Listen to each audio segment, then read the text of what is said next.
Good morning everyone, কেমন আছো তোমরা সবাই? লাস্ট ব্লগে তোমাদের আপডেট দিয়েছিলাম যে আমার শরীরটা একটু ডাউন। আজকে অনেকটাই বেটার আছি, টেম্পারেচার সেরকম কি আসেনি, বাট একটু হালকা হালকা শুকনো কাশি হচ্ছে দেখছি, হালকা সর্দি আছে ভিতরে, যার জন্য এটা হয়তো প্রবলেমটা হচ্ছে। যাই হোক, ঠিক আছে, নেভার মাইন্ড, ঠিক হয়ে যাবে।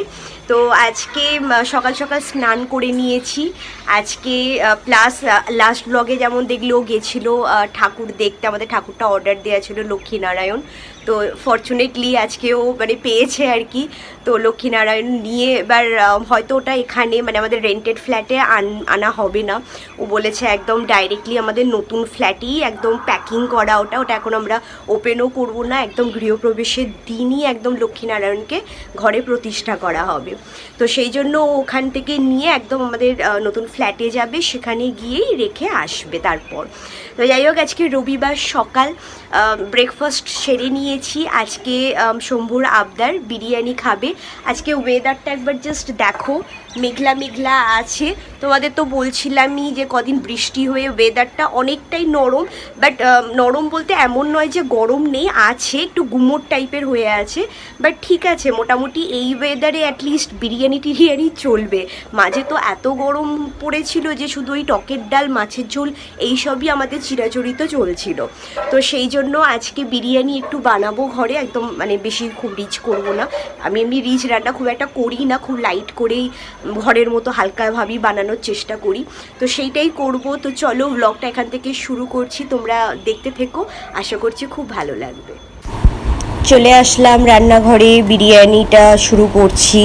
এখানে অলরেডি আমি চাল দিয়ে দিয়েছি, গোটা গরম মশলাও ফেলে দিয়েছি, সাথে পরিমাণ মতো নুন, একটু পাতি লেবু দিয়েছি। একটু পাতি লেবু আর সাদা তেল দিলে চালটা বেশ ঝরঝরে হয়।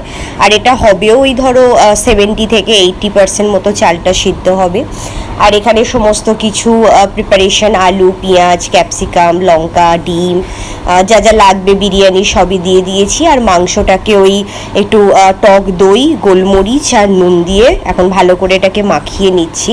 তো ম্যারিনেট করে এটা রাখবো আধা ঘন্টা মতো, তারপরই মাংসটাকে শুরু করব। আজকে ওয়েদারটা তো বেশ ভালোই আছে, আশা করছি বিরিয়ানিটা খেতে বেশ ভালোই লাগবে। যাই হোক, এখানে কথা বলতে বলতে এখানে আলু, পেঁয়াজ, বেরেস্তাটাও করে ফেলেছি, ডিম ভেজে নিয়েছি, আলু ভেজে নিয়েছি। তো চলো এবার বিরিয়ানিটা করতে শুরু করি আস্তে আস্তে। তো বন্ধুরা, ঠাকুর আনতে এসেছিলাম, এখানে অনেক অপশান আছে, তো দেখে অনেকটাই কনফিউজ হয়ে গেছিলাম। তারপরে ফাইনালি আমরা ডিসাইড করলাম যে আমরা একটা সাদা রঙের লক্ষ্মীনারায়ণের মূর্তি নিয়ে যাব। এই দেখো আমাদের সেই মূর্তিটা আমরা চয়েস করেছি, দাদা এটা পরিষ্কার করে দিচ্ছে, চলো দেখতে থাকুন। এবার আমি লেয়ারিংটা করব। চিকেন দেখো আমার অলরেডি হয়েই গেছে। বিরিয়ানির যদিও বড় বড় পিস রেখেছি এই যে কড়ার মধ্যে, ওটা আলাদা করে চিকেন হবে আর মানে করেছি আর কি, চিকেনের কষাটা তুলে রেখেছি। আচ্ছা চলো এবার আস্তে আস্তে লেয়ারিংগুলো একে একে শুরু করি। তো একটু ঘি প্রথমেই মাখিয়ে নিলাম, তারপরে এই সাদা ভাত এর মধ্যে দিয়েছি। এরপর আস্তে আস্তে সব উপকরণগুলোকে একটু একটু করে মিশিয়ে দেব। বিরিয়ানি মশলা এখন একটু ছড়িয়ে দিচ্ছি হালকা করে।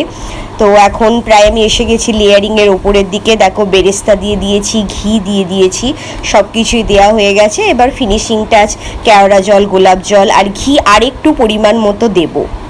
তো সব কিছু হয়ে গেল, এখন এটাকে দমে বসাচ্ছি। প্রায় 40 মিনিট মতো রাখবো। ঘড়িতে এখন বেজেছে ওই 12:45 মতো।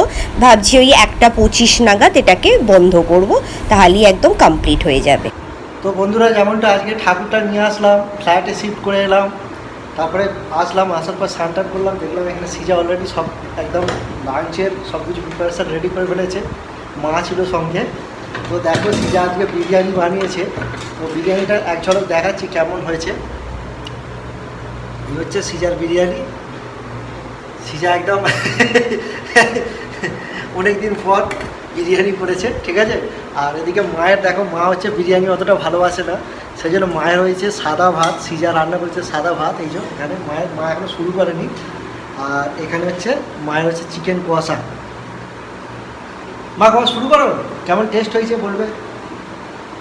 ঠিক আছে, তো আমি বিরিয়ানিটা টেস্ট করছি এক ঝলক করে, তোমাদের বলছি যে সিজা কেমন। সিজা বিরিয়ানি এমনি ভালোই করে, খেতে বেশ ভালোই লাগে। তবে কলকাতায় প্রথম বিরিয়ানি করলো, মানে আমরা যখন ব্যাঙ্গালোরে ছিলাম ও করতো, প্রায় বিরিয়ানি করতো, যেহেতু ওখানে ওয়েদারটা অনেক ঠান্ডা, কিন্তু ব্যাঙ্গালোরের ওয়েদার তো অনেক গরম, সেই জন্য বিরিয়ানি এখানে করা মানে রিচ খাবার। তো বিরিয়ানির এক্সাইটমেন্ট উল্টাপাল্টা বলছো। ও সরি, তাই তো, আমি তো ব্যাঙ্গালোরেও এদের গরম বলে ফেলেছি। সরি সরি সরি, না বিরিয়ানির এক্সাইটেড। আর একটু খেয়ে নিই, ঠিক আছে, নাহলে এক্সাইটটা আরও ভুল কথা বলবো। তো ঠিক আছে, চলো লাঞ্চটা করে নিই। আজকে ভিডিওটাকে এখানেই শেষ করে দেবো আমরা।